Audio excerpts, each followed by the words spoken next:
억대 협찬 싹 다 발려. 대기업 압박에도 굽히지 않은 김용빈의 선택이라는 한 줄의 제목이 포털 메인에 떠오른 순간 많은 사람들은 눈을 의심했다. 방송가에서 수년 동안 안정적인 인지도와 호감도를 쌓아온 진행자, 시청률이 보장된 이름, 심야 예능부터 토크 교양까지 섭렵한 그 남자가 바로 그 주인공이라는 사실이 밝혀지자 댓글창은 순식간에 폭발했다. 누군가는 시대를 거꾸로 가는 사람이라고 비난했고 또 다른 누군가는 드디어 누군가 한 번쯤은 해야 할 일을 했다며 환호했다. 하지만 정작 그 소용돌이의 중심에 서 있던 김용빈은 조용히 웃기만 했다. 그는 이미 알고 있었다. 이 선택이 단순한 계약 거절이 아니라 앞으로 자신이 걸어갈 길의 방향을 완전히 바꾸는 전환점이 될 거라는 것을. 그날 오후 TV조선 본사 회의실. 마지막 재계약 협상 자리가 준비되어 있던 긴 테이블 위에는 새하얀 서류 뭉치와 고급 펜이 가지런히 놓여 있었다. 재무팀, 편성팀, 예능국 간부들까지 줄줄이 앉아있고 복도 끝에서는 광고 영업팀 직원들이 초조한 얼굴로 휴대폰을 매만지고 있었다. 모두가 같은 그림을 그리고 있었다. 오늘 이 자리에서 도장을 찍고 나면 김용빈을 앞세운 초대형 협찬 프로젝트가 일사천리로 굴러갈 것이라는 계산. 그러나 정작 당사자는 서류를 한참 내려다보더니 고개를 아주 천천히 저었다. 죄송합니다. 저는 여기까지인 것 같습니다. 그 한마디가 회의실의 공기를 통째로 갈라버렸다. 소속 실무자는 순간 말을 잃었다. 억대 단위의 협찬이 줄줄이 대기 중이라는 설명. 프로그램 리뉴얼과 전국 투어까지 묶은 기획안, 성공이 보장된 미래라는 감언이설이 이미 몇 번이나 그의 귀를 스쳐 지나간 뒤였다. 하지만 김용빈의 눈빛은 한치의 흔들림도 없었다. 그는 오랜 시간 고민 끝에 내린 결론이라는 듯 숨을 깊게 들이쉬고 말했다. 저는 방송을 시작할 때 했던 약속을 아직 못 잊었습니다. 숫자보다 제가 화면을 통해 사람들에게 무엇을 남기는지가 더 중요합니다. 테이블 건너편에 앉아있던 간부 한 명이 자리에서 몸을 앞으로 숙이며 속삭이듯 말했다. 요즘 세상에 그런 소리 하는 사람은 없습니다. 그러자 김용빈은 조용히 대답했다. 그래서 더더욱 누군가는 해야 하지 않겠습니까? 이 결정은 하루아침에 나온 돌출 행동이 아니었다. 그가 방송계에 발을 들이던 시절, 이름 석자조차 제대로 알려지지 않았을 때부터 품어온 고민의 결론이었다. 작은 라디오 부스 한켠에서 조명도 제대로 들어오지 않는 스튜디오 구석에서 그는 수많은 밤을 청취자와 시청자의 편에 서겠다고 다짐했다. 언젠가 이름이 조금 알려지기 시작했을 때 그는 이미 목격했다. 시청률 그래프 앞에서 표정이 얼어붙는 사람들. 광고주의 눈치를 보며 대본이 몇 번씩 수정되는 현장. 누군가의 메시지와 진심이 숫자와 이해관계 앞에서 조용히 잘려나가는 장면을. 그때부터였다.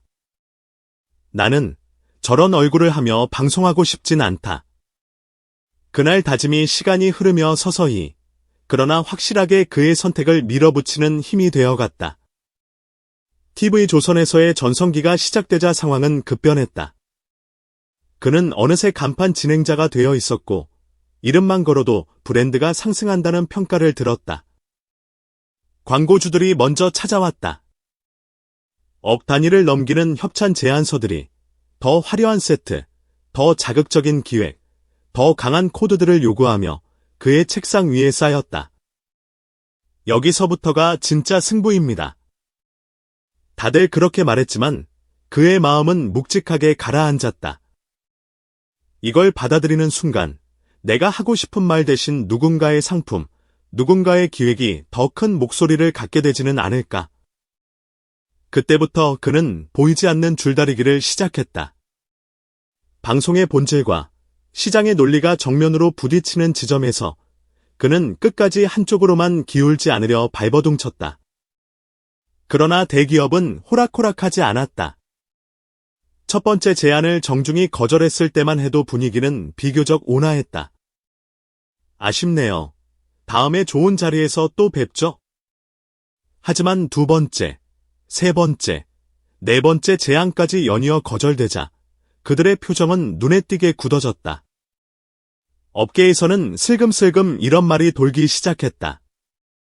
저렇게까지 고집부리다가는 방송계에서 설 자리가 점점 없어지는 거 아니냐. 어떤 광고 담당자는 술자리에서 이런 말까지 했다는 소문이 돌았다.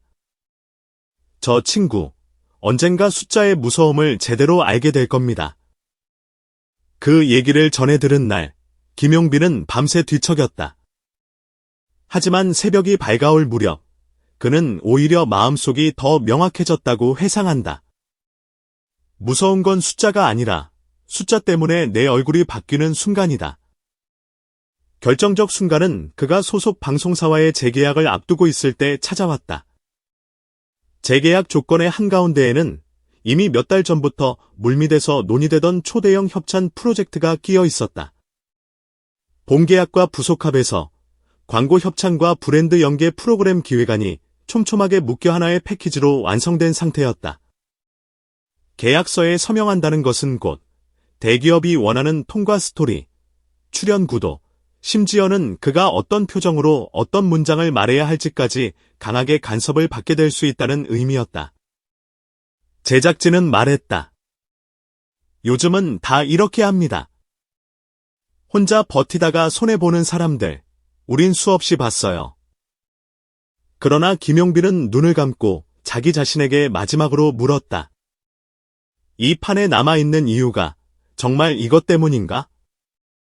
그 질문에 대한 답은 놀랍도록 단순했다. 그가 방송을 시작한 이유는 언젠가 지친 하루 끝에 라디오에서 흘러나오던 한마디 멘트 때문이었다. 이름도 모르던 진행자의 짧은 위로가 그날따라 이상하게 깊게 가슴에 박혔다. 나도 언젠가 누군가에게 이런 말을 건네는 사람이 되고 싶다. 그것이 그의 출발점이었고 긴 세월이 흐른 뒤에도 변하지 않은 단 하나의 기준이었다.